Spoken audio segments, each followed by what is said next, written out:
so we have arrived Nakano Broadway. This is what it looks like. I don't know anything about this place, I just know it's meant to have some good shops for cards and all kind of nerdy stuff. Obviously there's a Uniqlo.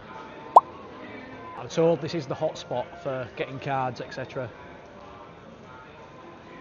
Arcade again, obviously. So this is basically where you're supposed to be able to pick up for cards and all like figures and all that stuff for the cheapest prices, or cheaper prices than Akihabara's. I've come to test that out today after being in Akihabara yesterday doing some shopping.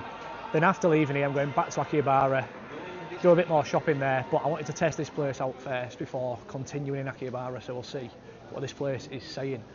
Initially I can't see much going on, but I'm sure there will be some places about. Right, we are back at it. Please ignore the flickering lights. They weren't actually flickering, it's just what my GoPro does, makes it look like Vecna's going to pop out, take me to the upside down, but yeah. Found some Labubu's, not really my thing, but it was the only really collectible thing I could find on the ground floor. The aesthetic of the side streets was pretty sick, loads of bars and restaurants, and I grabbed a bit of food and a quick beer, and yeah, cracked on. This looks promising.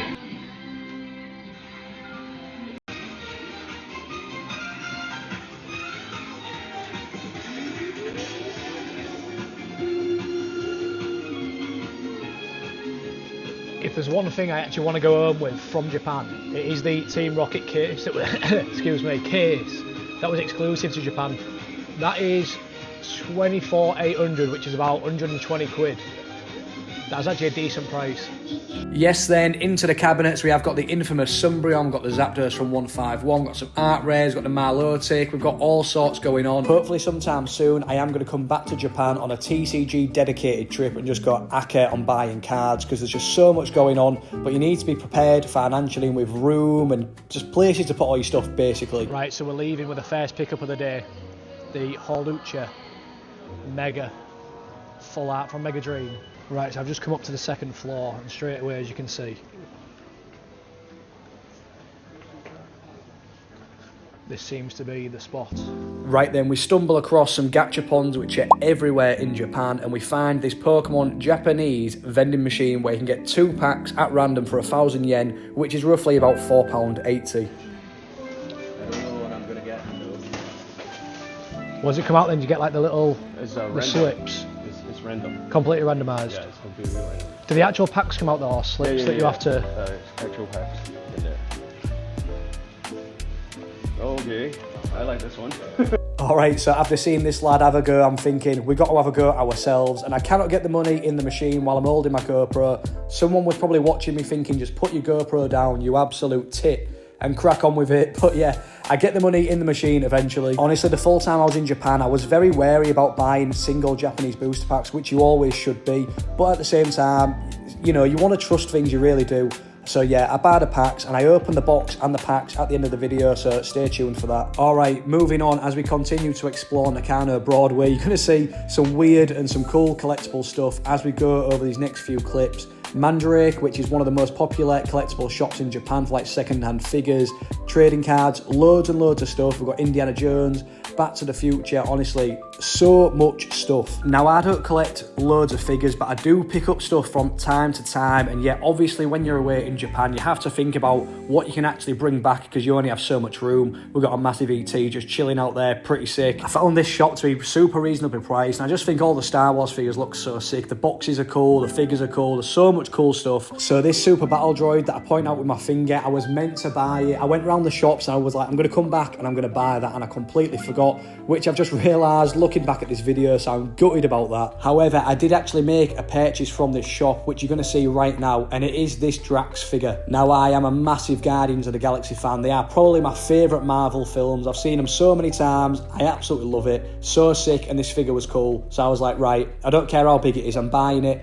I had to take it out the box to get it home, and unfortunately it did get a little bit of damage, but I've glued it together and it's all good. But yeah, this is kind of the point I'm trying to make. With being out in Japan, there's so much stuff and it is just so hard to get things home safely, and you've only got a limited amount of room. So yeah, one day I'm going to come back on a dedicated trip for all this stuff and just go, yeah, absolutely aka.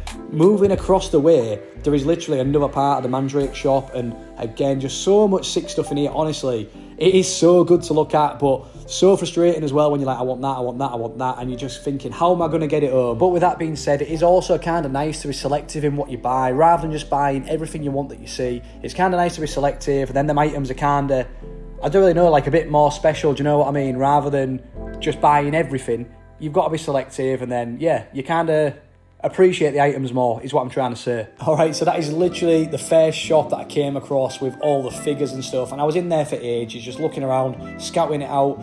Here you can see we found some Fusion Arts booster boxes to Astral Festival, this little Pocket Monsters Xmas book, and what I love about Japan is you never know what you're going to find. I feel like in the UK, when I'm going in the shops, I know exactly what I'm going to come across, but here, you just have not got a clue. You see stuff you've never seen before, and yeah, it keeps you interested in shopping around, and you're just always discovering new stuff. Here we've got loads of vintage Pokemon cards, but they didn't want me to record in this shop, which is honestly fine. Now for some of the weird stuff. You probably saw the Big Mac collection box earlier, and I don't know what it is about McDonald's collectibles in Japan, but I found them everywhere. Now there was some cool but weird stuff in this shop. Loads of Kermit the Frogs, kind of give me a jump scare, but I loved this cabinet. Simpsons is sick, and yeah, there was some cool Simpsons stuff that again I'd have loved to buy, but just cool to look at. Now this was definitely one of the coolest shops I found. It's actually another Mandrake, but you had to walk through these like traditional Torii gates to get in. This particular store had some pretty creepy vintage figures in. Again, cool to discover this stuff and look at it. Nothing for me in particular, but yeah, some cool signs, and I just like seeing new stuff, old stuff.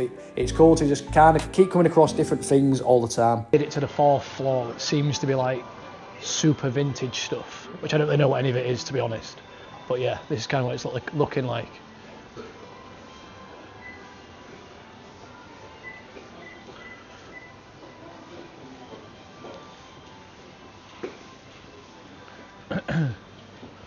Obviously, I don't really know what this stuff is.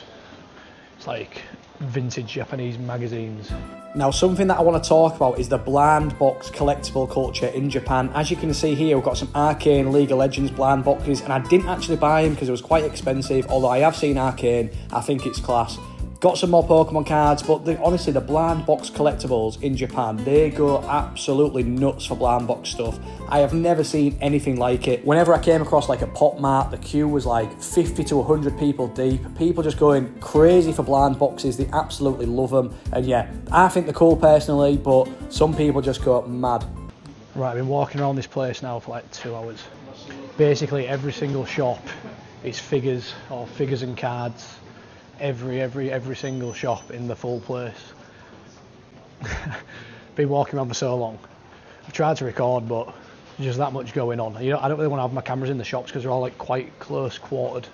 So it was time to leave Nakano Broadway, get back on the streets, and as I mentioned there, I did record quite a lot, but the shops were pretty close quartered, and I didn't want to be on top of people with my camera out because I would personally find it a bit annoying. But it was 4 floors, loads of stuff. We decided to leave and crack on. Right, so review of Nakano Broadway. Packed full of shops, essentially. I would say not as good for trading cards, and the trading card shops that I found, I won't actually say was any cheaper than Akihabara, to be honest. However, in terms of selection for like figures and books and comics and magazines and all that stuff, I've never seen that many shops ever. Not too much stuff for me in them, but they're good to look at. I enjoy having a look around, but I'm going to go back to Akihabara tonight and grab some more cards, essentially some more art rares. I need 3 more for the art rare collection in Mega Dream, and also some full arts. I picked up 1 today when I first got here, Mega Scrafty, but I do still need a few more of them. And then I might go into the SARs, probably not, but I think if I'm going to pick one up from here, it'll be Stevens Meta Gross, because I think that card's sick and it's actually not too expensive. I think it's like 30 quid, which I'm happy to pay. But yeah, it's been good here, I've enjoyed it, and where I'm walking around now is pretty sick. This is like the side streets of where I've been in like the Broadway. So yeah, overall very good. But I think Akihabara is better for Pokemon cards. And you know what, the prices there in Akihabara actually aren't bad. Like, this is why it's important to make your own opinions on things, because I've read so many places that the prices were like super extortionate, which in some shops they were higher, mainly for packs, but singles were fine. Now I want to take this part of the video just to say, if you're thinking about going to Japan, please just go. I had such a good time. As you can see here, I get some food and a drink. It costs about £7 or £8. You cook the food yourself. The beer was class, and it is just an unbelievable experience. I really did live it up for the time I was there, and I absolutely loved it. So good. What? I really do hope that the people who are watching these videos enjoy them and get a bit of a taste of Japan from what I'm recording. I'm loving making these videos and I really appreciate those who are watching them. As you can see here, I completely fail getting back onto the tube in Japan. Stupid tourist with his bags and his camera. What a tit. Yeah, but we do manage to get through. And yeah, honestly, I just really appreciate those who are watching these videos. Thank you. So unfortunately, I've actually ballsed up a bit because I took a bit too long at Nakano Broadway today. And it's like 7:45 now back in Akihabara. So I'm going to see what's open in terms of TCG, but I don't think it'll be too much. We'll kick it off with a Family Mart tinny and see what's about. Maybe I can explore a bit more tonight, see what else is going on. Well, I've definitely found the shop where all the big boys and girls shop for their cards. This gaff, mate, it's absolutely rammed. It's absolutely stacked up. I'll show you.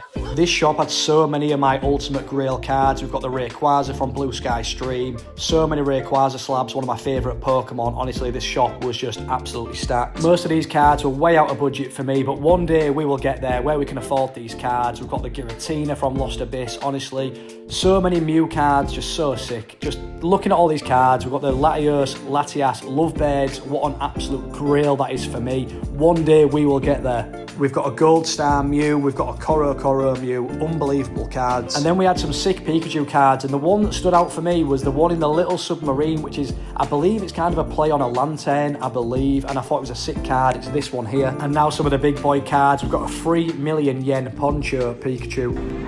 I'll take 10 of them, mate, if you've got them. Cheers. And let me tell you, I saw some of these cards going over the till. They don't just sit there. People are actively buying these slabs and paying this amount of money in Japan. People just go crazy for trading cards. Honestly, it's pretty sick to see. And I did actually make a purchase. Nothing crazy. It was 8,000 yen, but it was Cynthia's Ambition in a PSA 10. I am a massive Gen 4 fan. Cynthia's iconic from Gen 4, so yeah.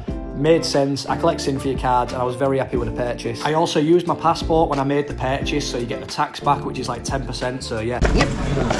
Right. Cheers, boss. Thank you. Nice one. Well, that was a good and also a truly humbling experience in that shop, Sneaker Dunk. By the way, look at this. Literally just random little side street. Pokemon card vending machines down it. It's fucking raged round here. Cards everywhere. But yeah, that was a humbling experience. There was the big dogs in there, big dogs, splashing the cash. Like genuinely thousands and thousands at the tills with the Dior jackets on, little Louis Vuitton man bags, just spending ridiculous amounts of cash. There's people buying all the time, picking up all the high-end slabs in there like it's nothing. A little small fry in there I was, picking up Cynthia's Ambition card for 35 quid to be fair. Recent sold like 70, 80 quid. And I collect Cynthia cards as well, so perfect for me. So I have got a little pickup from there, but yeah, humbling experience that. I'm going to pick up a bit of a tinny from the Family Mart, but just look how good this place is, right? Literally, all these meals here, they're actually decent as well. There's warm up for you, they cost about 3 quid. Absolutely spot on. If you're on a night out or whatever, you can't be bothered to go sit somewhere, grab one of them. Literally got everything in here. That's what I'm interested in. Yes. Alright, it's time to see the packs that I got from the vending machine. Now this clip is actually from the end of my trip when I sat down in a hostel and I opened all the packs I acquired in the trip. So yeah, them packs are going to come in future videos and you'll see what I got. But as you can see in this random box, I got a pack of Night Wanderer and a pack of Mega Brave. Now I've spoke about being careful buying individual Japanese booster packs, and you always should be, because you just never know where you can trust. However, you will see I actually get the Chase card in this set, which is the Cassiopeia. Mate, I was honestly buzzing with this, and it just shows that you can trust some places and some machines, but you do have to be careful buying individual Japanese booster packs. I'd say especially in England online, you do have to go super careful. From us, I can guarantee you, we do not mess around with any packs and we just chuck them in, but yeah, you do have to go careful. And in the pack of Mega Brave, unfortunately, we don't get anything and we throw the cards around, but I was absolutely buzzing with my hit. Alright, I'm chucking this clip in from when I was with my mates, prattling around just to speak over. We'd had quite a few beers. This was about 3 in the morning and we had a class time messing around. But I just wanted to say thank you for watching. If you're making it to the end of the video, I massively appreciate it. And I've got more videos coming about my time in Japan. The next video, I go to a zoo, and honestly, I don't really know what the video is. Turns out to be a bit of a vlog, but I just appreciate everyone watching the videos. Do subscribe and like the video. Comment, it helps us out. Look at him, absolutely took him out. Cheers for watching, and see you see you in the next one.